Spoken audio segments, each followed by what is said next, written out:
Americans are afraid. For the first time, they fear their government. All right, let's bring in one of the Republican lawmakers who is asking tough questions of the Attorney General today. He's also the author of the upcoming book, Do What You Said You Would Do, Fighting for Freedom in the Swamp. Ohio Congressman Jim Jordan, welcome back, sir. Shannon, good to be with you. Thanks for mentioning our book, too. You can get it on pre-order now. It's available for pre-order on Barnes & Noble or Amazon. So thanks for having me. Sure. Okay, so you said there today in the hearing, as we played in the intro, that Americans are afraid of their government. What did you mean by that, and where are you hearing that? Well, September 29th, the left-wing political organization, National School Boards Association, writes the President of the United States asking him to get the FBI involved in local school board matters. 5 days later.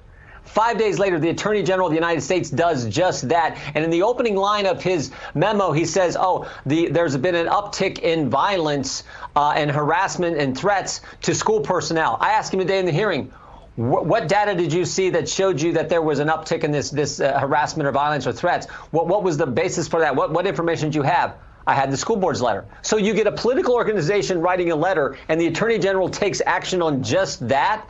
And now parents are thinking, wow, what's going to happen? The FBI is going to be setting up this open line of dedicated communication for threat reporting, this snitch line, as I said in the committee.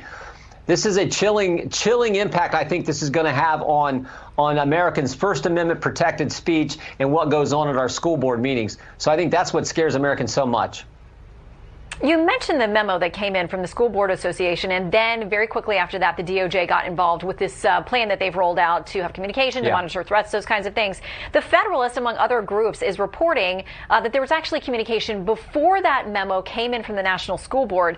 They say this: emails obtained by Parents Defending Education, it's a group, through the Freedom of Information Act indicate that NSBA president, that's that school board group, and the CEO conspired and exchanged information with the White House before releasing that official demand from the Biden administration to get law enforcement involved in targeting parents. So I read that as potentially there was a conversation about putting together something that would say there was a threat, so then the White House could then say, this administration could say, there's a threat, we need to investigate. Is that how you read that?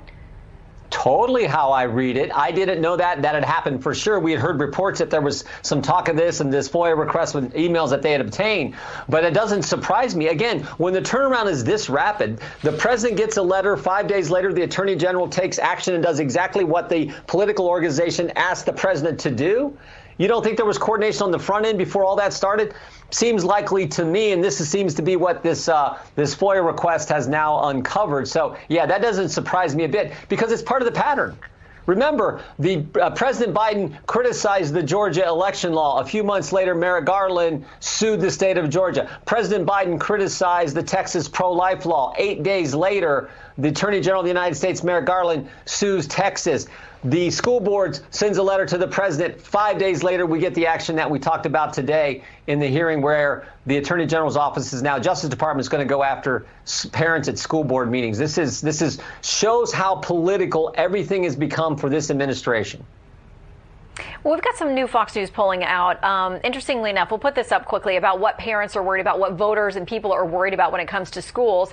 63% schools pushing a political plan. But also there, we see threats against officials. So people are concerned about that. And another poll that we've got, it breaks it out and it asks school boards asking for DOJ help. What do you think that's really about? Now, the people who replied said 53% said they actually truly need protection. 40% said it was about trying to stop opposition. So there's clearly a perception that there are some threats to these school board members, and people think that's what this DOJ situation is about.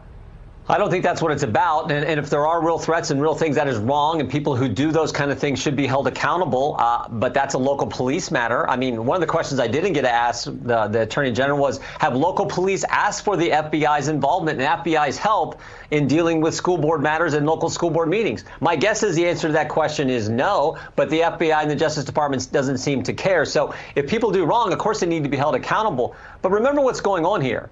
Parents are going to school board meetings and saying, we don't want critical race theory. We don't want this racist, hate America curriculum taught to our kids. And God bless them for doing that. And it sort of comes to, begs the sort of fundamental question, who cares more about children? the government or parents? Who's the ultimate authority when it comes to a child's education? Is it moms and dads, or is it the federal government? I think the answer is squarely with parents, but it doesn't seem to be that's what the School Board Association believes in, or that's what the federal government, Joe Biden and Merrick Garland, believe.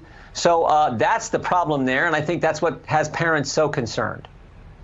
Yeah, it's certainly set up a very interesting conversation about the competing interests and what's going on there with these conversations. I also want to ask you, because this is something that House Republicans have been on for well over a year, looking at the situation with research at that Wuhan Institute. National Review today reporting on this. They say that NIH admits to funding gain-of-function research in Wuhan, says EcoHealth violated reporting requirements. Say a top NIH official admitted in a Wednesday letter that U.S. taxpayers funded gain-of-function research on bat coronaviruses in Wuhan, and revealed that EcoHealth Alliance, the U.S. nonprofit that funneled NIH money to the Wuhan Institute of Virology, was not transparent about the work it was doing. And I would make a couple notes.